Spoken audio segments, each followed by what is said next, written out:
मजदूरों को गांव हमारे भेज दो सरकार, सोना पड़ा घर द्वार।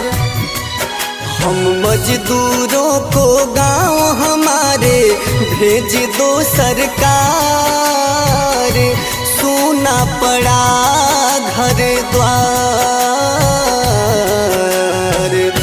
कुछ तो करो सरकार।